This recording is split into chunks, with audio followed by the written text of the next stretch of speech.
여러분 안녕하세요. 미니모입니다. 좋아요, 댓글, 구독은 사랑입니다. 오늘은 2025년 6월 19일 목요일 아침이고요.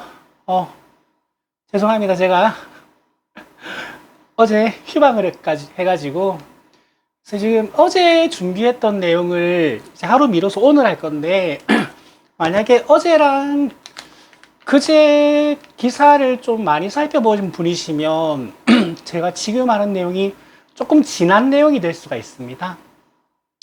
왜냐하면 수요일 아침에 방송하려고 월요일, 화요일 뉴스를 모아가지고 준비했거든요.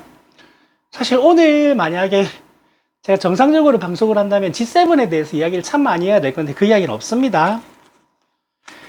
제가 좀 오늘 이슈도 많고 제가 좀 힘들어서 일찍 쉬어야 될 것 같아가지고 빨리 끝내도록 하겠습니다. 잠시만요. 죄송합니다.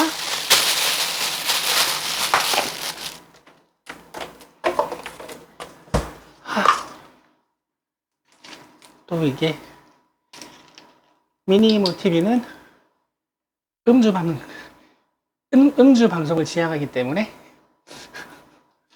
자 국정기획위원회가 출범을 했습니다. 말하자면 정상적으로 교체되는 대통령인 상황일 때의 인수위와 똑같은 역할을 하는 거라고 생각을 하면 되는데 여기에 드디어 반가운 이름이 등장합니다. 임은정 검사님이 등장해요. 제가 특검 추천해서 임은정 검사님이 왜 안 계시지? 라고 갸우뚱했는데 국정기획위원회에 계신다는 걸 보고 내란 특검 같은 것보다 더 강력한 자리를 준비했구나 하고 번쩍 떠오른 자리가 법무부 장관이에요. 그 대통령 인수위에서 조금 높은 요직에 있는 사람들은 대부분 장관급 이상의 인사가 납니다. 그래서 임은정 검사님 이름을 딱 듣고 법무부 장관이구나. 그리고 또 반가운 이름이 지난 총선에서 낙선한 류상영 위원장님입니다. 안 그래도 이지은 위원장님, 류상영 위원장님이 두 분이 이제 총경 출신이셔가지고 이 두 분도 소식이 궁금했는데 류상영 위원장 두 분은 내란 전국에서 이제 이런저런 유튜브에서 참 초청을 많이 받았어요. 왜냐하면 경찰 쪽 내부 사정이 궁금할 때 그분들이 출연하셨거든요. 그래서 류상영의 이름을 딱 듣는 순간 행안부 장관.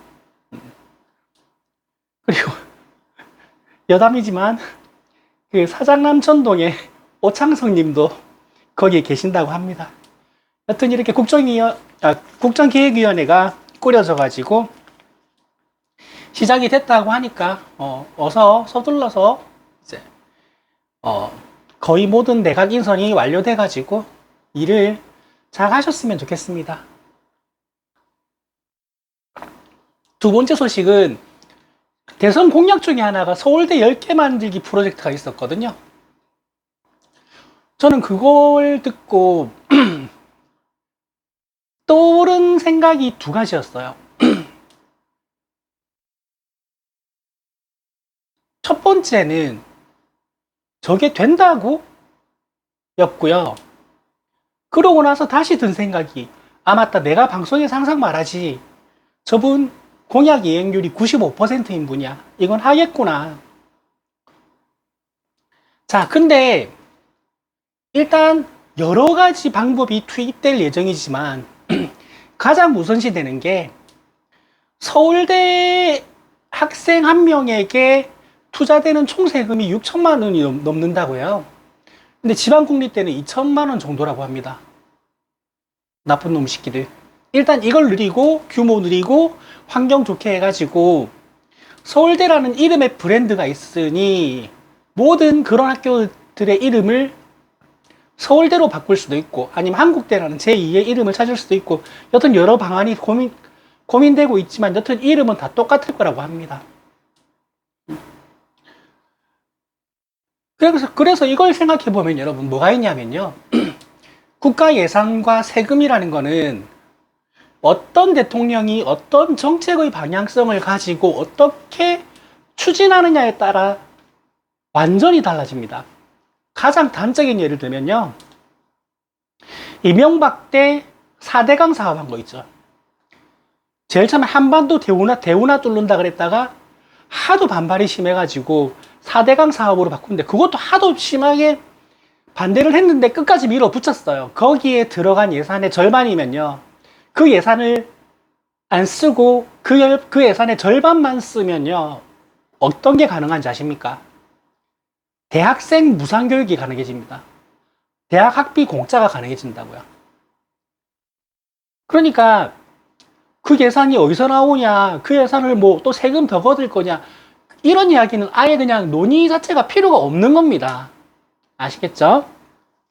그래서 서울대 10개 만들기 프로젝트, 이거는 생각보다 빨리, 저는 임기 5년 내내 걸려도 쉽지는 않을 것 같다라고 생각했는데, 제가 지금 기억에 의존해서 방송을 하기 때문에 이게 다시 한번 언급되면 다시 한번 제가 자세히 알려드릴게요.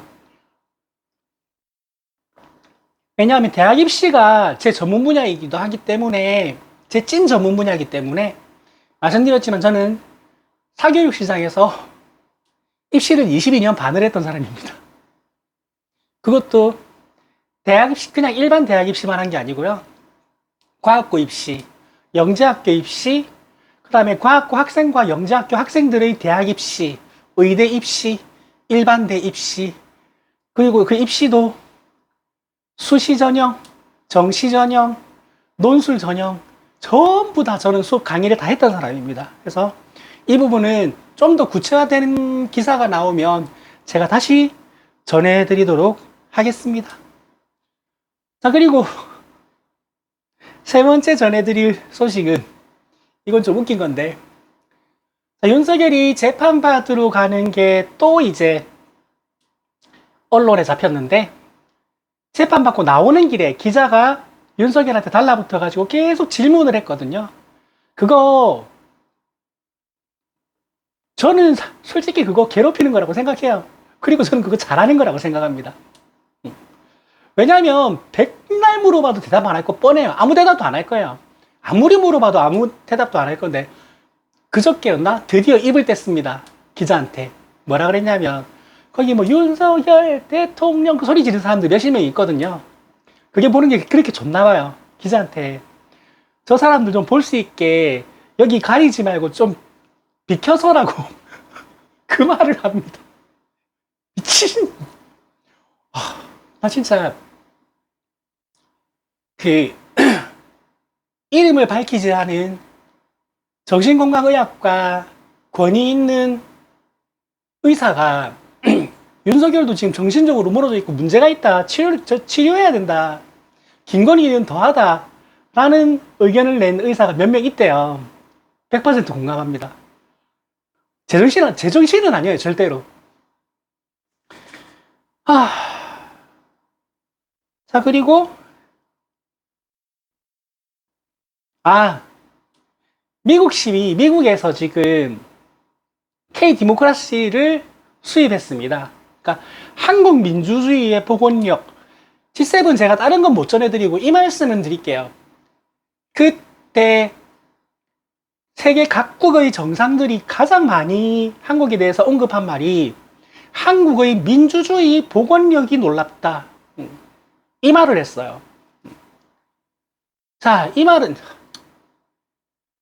저 윤석열이나 아니면 국민의힘 지지하는 애들 뭐 아직까지 듣고 있을라나?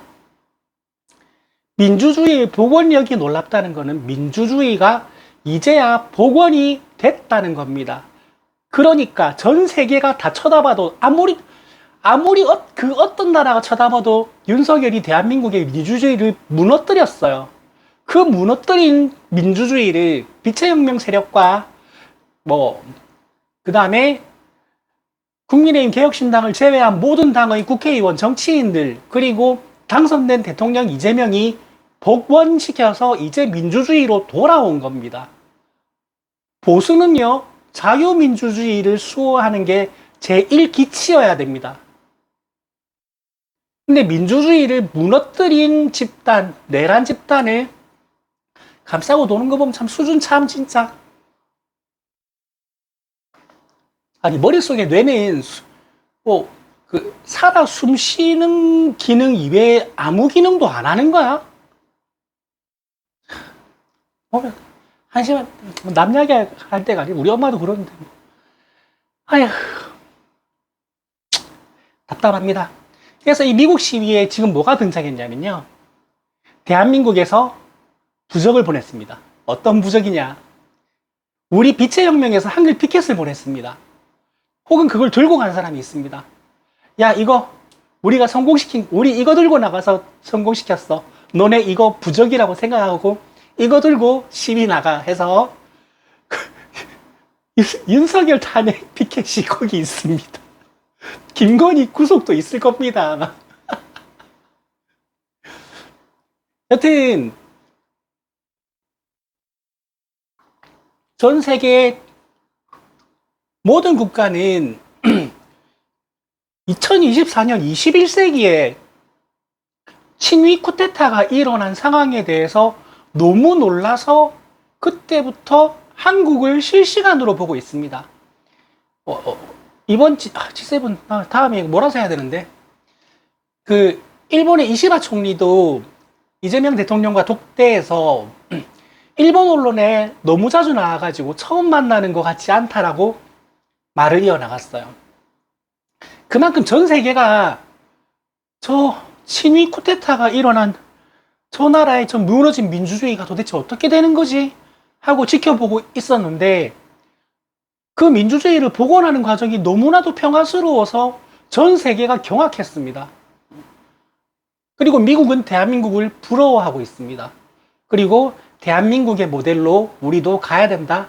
우리도 저걸 배워서 트럼프를 몰아내자 라고 시위를 하고 있는 겁니다. 자, 그리고 김건희가 정신과에 입원했답니다. 가지가지 한다. 이건 요만큼만 그냥 언급할게요. 딱히 뭐 다루고 싶지도 않아요. 왜냐면 최순실 특검 때요. 국정농단 특검 때 특검이 하루에 2번씩 언론 브리핑을 했었어요. 똑같은 잣대를 들이대면 세계 특검이니까 하루에 6번의 브리핑이 나오는 건데 그렇게까지는 안 할 거예요. 그래도 거의 하루에 한 번은 세계 특검에서 브리핑을 할 겁니다. 그거 전달할 때 김건희 이야기할 게 너무 많아질 것 같기 때문에 여기까지 하겠습니다. 그리고 또 해야 되나?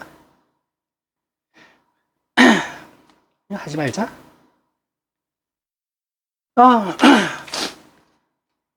그리고 지귀현 판사가 김용현 내란 당시 국방부 장관에게 보석 신청해라 라고 했는데 김용현이 보석 신청을 안 합니다. 안 했습니다. 이게 어떤 의미가 있냐면요. 몇 가지 의미가 있습니다. 근데 저는 김용현이 생각 잘못하고 있는 것 같다라는데 한편인데 그 이유가 뭐냐면요. 보석 신청을 해서 받아들여져서 보석 석방이 되면요. 법원에서 조건을 겁니다. 몇 가지 조건. 뭐 거주지 반경 뭐 얼마를 벗어나지 말 것. 뭐 그 다음에 핸드폰 만들지 말 것, 전화하지 말 것, 그리고 혐의 관련 관계자 아무도 만나지 말 것 등등의 조건을 막 붙입니다.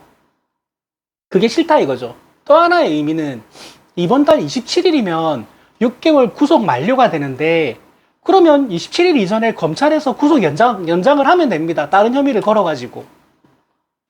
근데 심우정이 그걸 안 할 것 같잖아요. 그래서 본인이 27일에 풀려날 거라고 믿는 것 같아요. 어림도 없습니다. 지금 특검팀이 꾸려지는 속도가 이때까지 이런 적이 있었다 싶을 만큼 굉장히 빨리 꾸려지고 있어요. 속도감이 장난이 아닙니다. 그래서 27일 이전에, 27일에 구속 만료로 풀려나오는 그 앞에는요, 특검팀이 구속시키려고 기다리고 있을 겁니다. 저는 걱정 안 합니다. 이걸로 스트레스 받는 분 좀 있으시던데, 아무 걱정 안 해도 된다고 말씀드립니다. 그리고 뭐 기타 등등 지금 짜잘하게 제가 적어놓은 게 많은데 왜 이거를 따로 다루지 않아도 되겠다고 생각을 하느냐라는 게, 검찰이 지금 쓸데없는 짓 하고 있습니다. 뭐냐면 갑자기 자기네들이 뭐 그렇게 오랫동안 수사를 제대로 해라고 했는데 지금은 제대로 한다고 했던 그 수사의 증거들이 지난주부터 갑자기 쏟아져 나오기 시작해요. 아무리 증거 많이 쏟아져 나오고 별 지랄을 하고 액션을 해도 국민들은 검찰에 대한 신뢰를 잃은 지 오래됐습니다.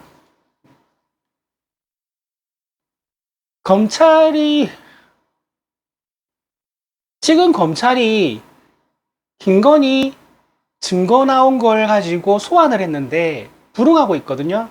윤석열도 소환을 하고 있는데 불응하고 있거든요.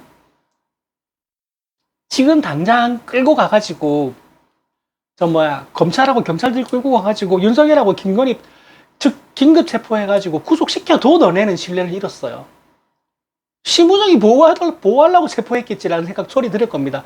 너네들은 예전역에 이제는 신뢰를 다 잃었기 때문에 지금 검찰에서 뭐 김건희 통화 녹취록 400개가 나왔다고 하든, 도이치모터스 주가 조작에 뭐 스모킹건 녹취가 나왔다고 하든, 너네가 뭔 소리를 하든 뭔 보도가 나오든 아무도 너네 안 믿어요. 특검 시작되는 것만 기다리고 있기 때문에. 그리고 특검 시작되고 얼마 안 있다가 법무부 장관 임명되면 검찰청은 없어집니다. 사라집니다. 역사 속으로. 빠이빠이. 아마 제 예상이 맞는 것 같아요.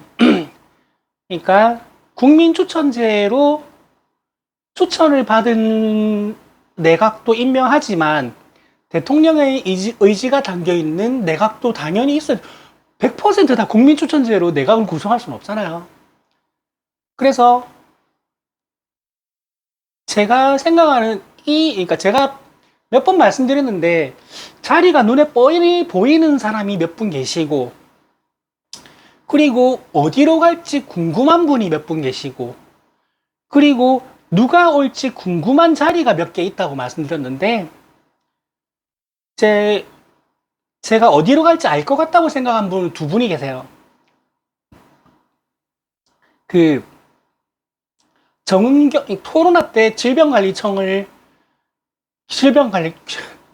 질병관리청장으로 하루하루 브리핑을 하는데 하루하루 흰머리가 느는 걸 국민들에게 보여주셨던 정은경 전 질병관리청장님, 보건복지부 장관이 되시지 않을까 생각을 합니다. 그리고 부산의 지역구를 가지고 있는 유일한 민주당 국회의원 전재수 의원님, 해양수산부로 가지 않겠나 싶습니다. 그리고 나는 법무부 장관이 도대체 누가 될지 굉장히 궁금했거든요. 아마 임은정 검사님이 그 자리로 가지 않겠나 싶습니다.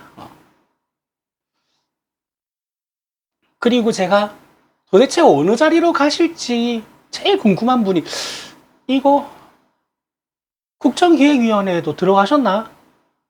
강금실 전 장관님이 그냥 선거만 돕고 나서 대선 끝났으니까 다시 돌아가겠다는, 전 너무 이상한 것 같아요. 그래서 강금실 전 법무부 장관님도 이번 정부에서 어떤 역할을 맡아주실지가 굉장히 궁금합니다. 그리고 유삼영 위원장님도 검찰이래. 거기 국정기획위원회 들어갔다는 소리 듣고 퍼뜩 떠오른 게 행안부 장관이거든요. 그 외에도 이제 몇몇 분이 계시고 몇몇 자리가 있습니다. 뭐 지금 다 나열하면 뭐 빠뜨릴 것도 있을 것 같긴 한데, 검찰총장도 지금 이제 심우정을 계속 그 자리에 둘 수는 없고, 그리고 엑시트할 마지막 검찰총장이 필요하기 때문에 그 자리도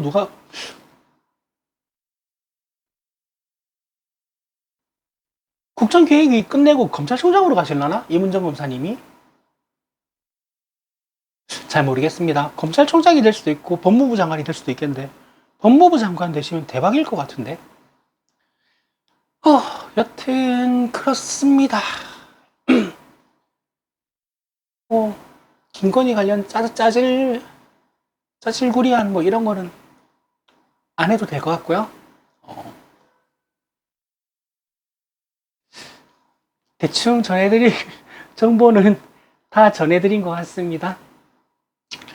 논평할 게 많은 게 아니고 그냥 보도된 기사가 많아가지고 오늘은 조금 짧게 끝낸 것 같습니다. 내일 방송이 좀 길 것 같아요. 왜냐면 제가 G7 회의에 대한 준비를 전혀 못한 이유도 있고요. 그리고 또 오늘 하루 보도될 내용도 적지 않을 거기 때문에 그걸 다 모으면 내일은 방송이 좀 길어질 것 같고요. 그리고 지난주 한 수요일, 목요일쯤부터 지금까지 이제 특검이 임명되고 특검보가 추천이 되고 그 다음에 내각도 인선이 계속 이어지고 있는데 거기에 대한 인상 비평을 제가 하기가 너무 힘든 게 제가 아는 사람이 아무도 없어요.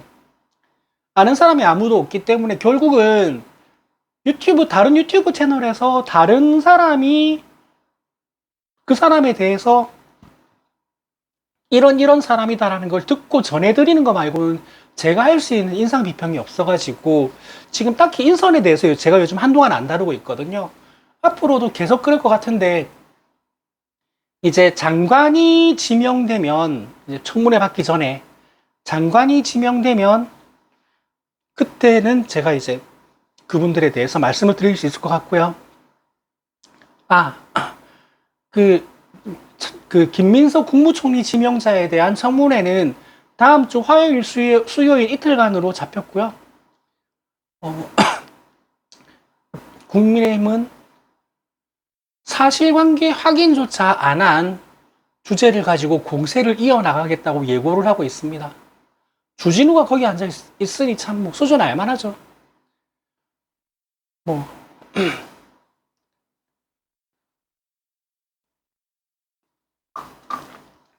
내가 요즘 정치에 관심이 많이 생겼다라는 분이나 아니면 나도 미니처럼 청문회나 국정조사 같은 거 풀 영상을 한 번쯤 보고 싶다라는 분들은 지난 법사위 풀 영상을 아무거나 하나 보시든지 아니면 다음 주 화요일, 수요일 국무총리 지명자 인사청문회를 보셔도 될 것 같은데 주진우 질문 답변 진짜 못합니다. 주진우 의원 있잖아요.